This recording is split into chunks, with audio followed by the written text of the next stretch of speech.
In this lesson, we're going to be looking at database. First of all, let's think about what a database is. A database is basically a collection of tables that store data. We use a database in school, our register. You also use databases on several websites. When you go on Amazon and you search for a product you're using and searching a database. When you're looking for a holiday and you go to a holiday website and search for a holiday, you're again using a database. Now, we actually have something called a database management system. This is sometimes abbreviated to a DBMS.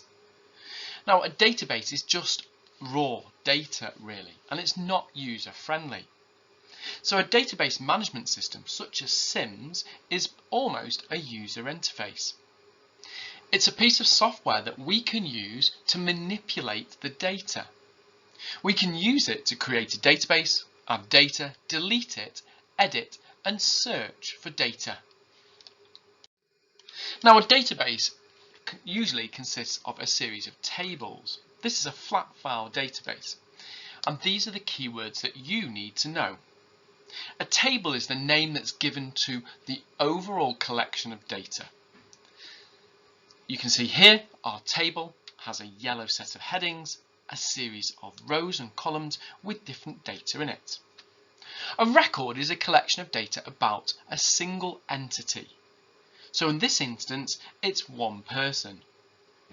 A field is a unique piece of data, such as surnames, and a field name is the identifier or the label that we give to that field. When we want to search a database, we use something called a database query. This is where we can search for any data within our database, and we can manipulate the data to get what we want. So we can ask it questions.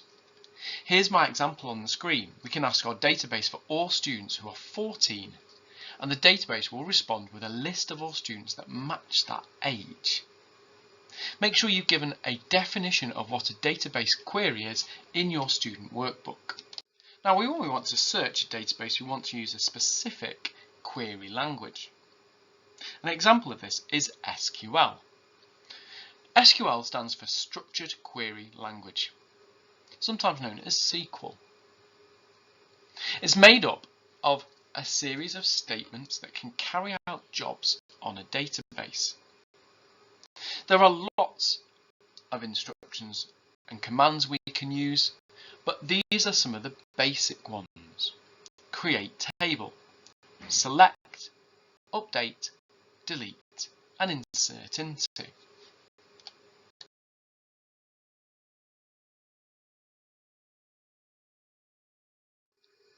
So SQL is one of the most important languages that we will actually come across. It's actually a programming language to communicate with relational databases. Now, relational database is when we have more than one table of data which are linked together with a relation. SQL allows us to query that database using the English style statements that were showed you on the last screen. It's actually used on websites to store data and to process data. And you can expect to see it a lot on social media, such as Facebook, Twitter and Instagram. It's actually the most common database language, and it can be used for almost any company that needs to store data. Make sure you've given a definition of what SQL is and some of the commands. So we're now going to have a look at some of the different SQL statements. The first one we're looking at is create, and although you don't need to know this for your exam, it's important that we understand how a database works. Now, we're going to create this table looking like the one that you can see on the screen. It's got 5 different fields, and the field names are in yellow. Now, the first line of SQL is going to use create table, all in capital letters. We've then got our table name, and in this instance it's called students. In brackets we're creating the different fields, and we put our field names in, followed by the type of data. And in this instance it's text or number. We can also use integer or int as well. Each of these is separated by a comma.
Once we've set up our database, we can actually start selecting students from it.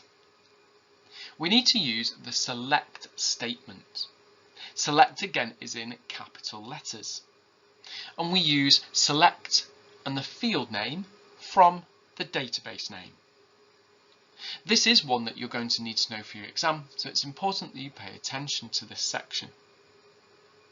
The select command allows us to decide which fields we're going to display. So you can see select and from are both in capital letters, and in this instance we're only going to return first name from students.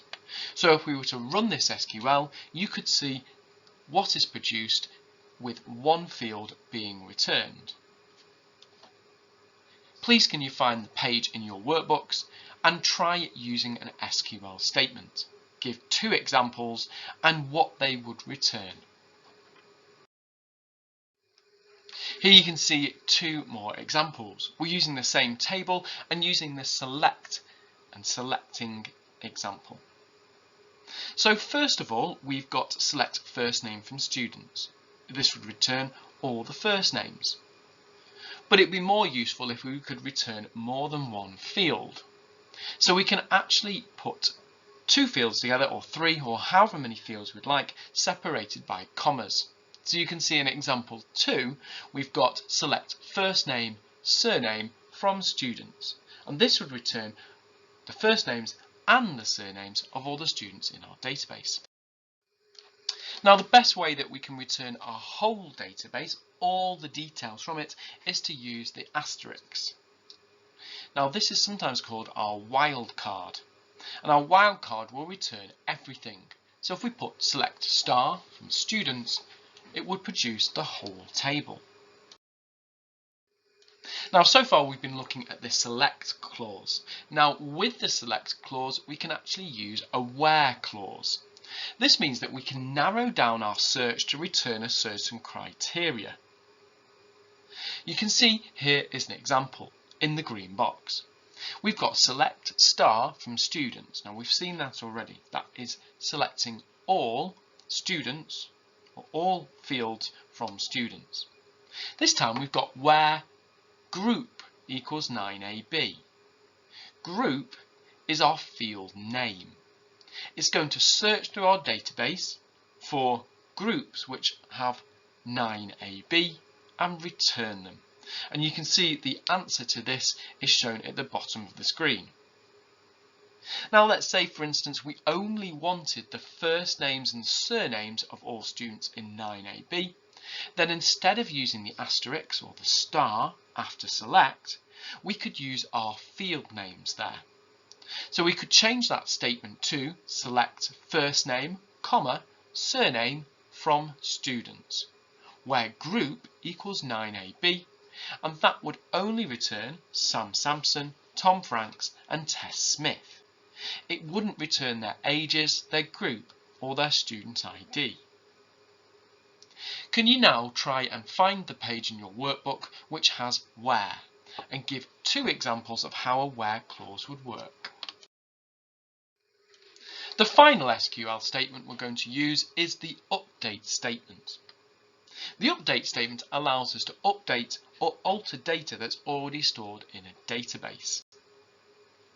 Now, we have to be careful here because we could just go and change the value in a table. But remember, the point of a database is that you might have multiple staff using the database. We're the developers, really.